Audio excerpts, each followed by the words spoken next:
Bienvenido al video tutorial del programa Sibel. En este apartado veremos cambios en pedidos.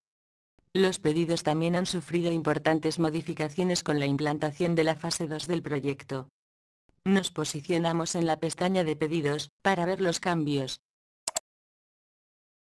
Lo primero es que se han añadido nuevos campos: stock, prendas, descripción stock, cantidad entregada y precio total entrega. Además de los campos, se ha añadido un nuevo botón, verificación de stock, que nos permite obtener datos del stock en tiempo real. Lo mejor es verlo con un ejemplo. Creamos un nuevo pedido y rellenamos los datos de la cabecera.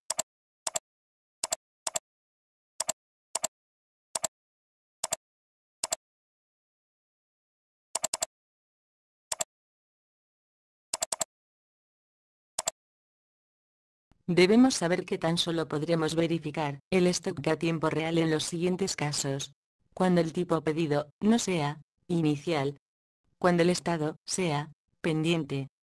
Solo en la versión online del programa. Insertamos unos materiales.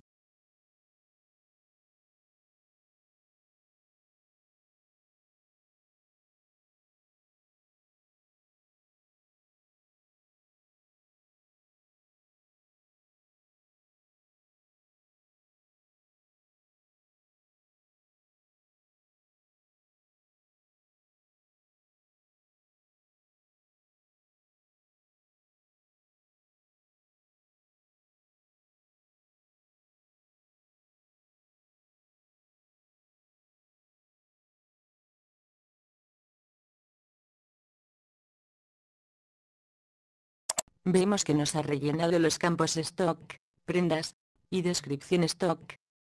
Pero no podemos fiarnos porque, cuando insertamos un material en un pedido, el dato que nos muestra es el de las cargas automáticas.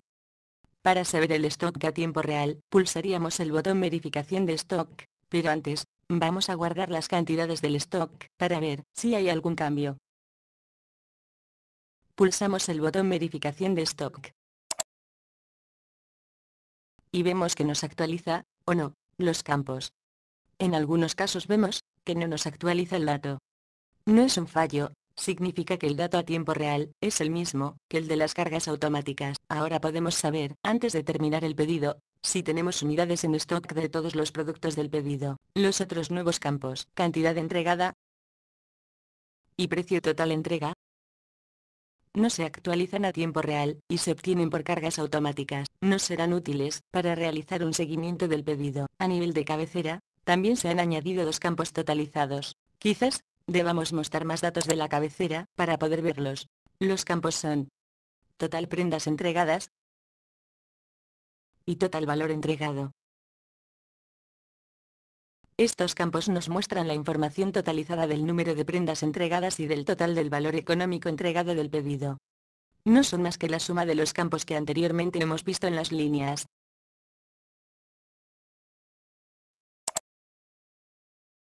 Con las mejoras de la fase 2, también se han incorporado dos nuevas verificaciones en los pedidos.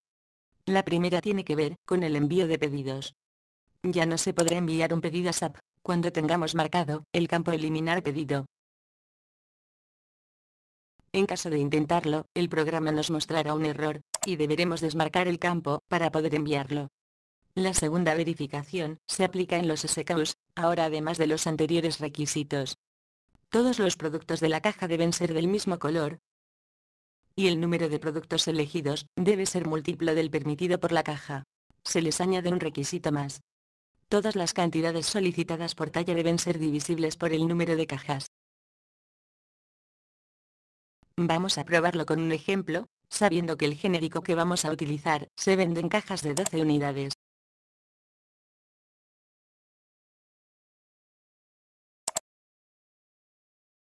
Agregamos SKUs. Podríamos pedir, sin ningún problema, una caja con el surtido 4, 4, 4, o con el surtido 6, 6. Ya que todas sus tallas son divisibles por el número de cajas, en este caso 4 y 6, son divisibles por una caja. Además, cuando solo solicitamos una caja, sus tallas siempre son divisibles por 1. Aceptamos. Reconfiguramos. Guardamos el pedido, y vemos que todo está correcto. También podríamos pedir el surtido 10, 14. Ya que sus tallas, en este caso, 10 y 14, también son divisibles por el número de cajas, en este caso 2.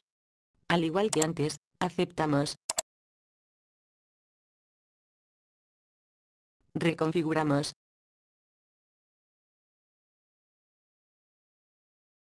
Guardamos el pedido, y vemos que todo está correcto.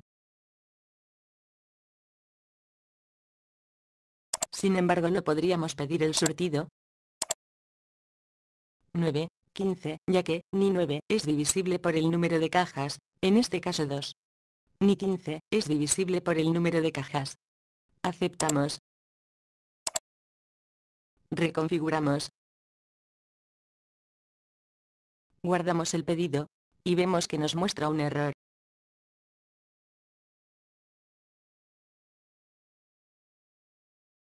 Como es lógico, no nos dejará enviar el pedido a SAP hasta que todas las validaciones sean correctas. Otra restricción que debemos tener en cuenta, que nunca se podrán meter dos productos con el mismo color, pero con distinto surtido en el mismo pedido. En ese caso, se debería hacer un pedido por cada surtido diferente. Con esto, hemos terminado el video tutorial Cambios en pedidos, espero haberte ayudado, y te animo a seguir consultando otros video tutoriales.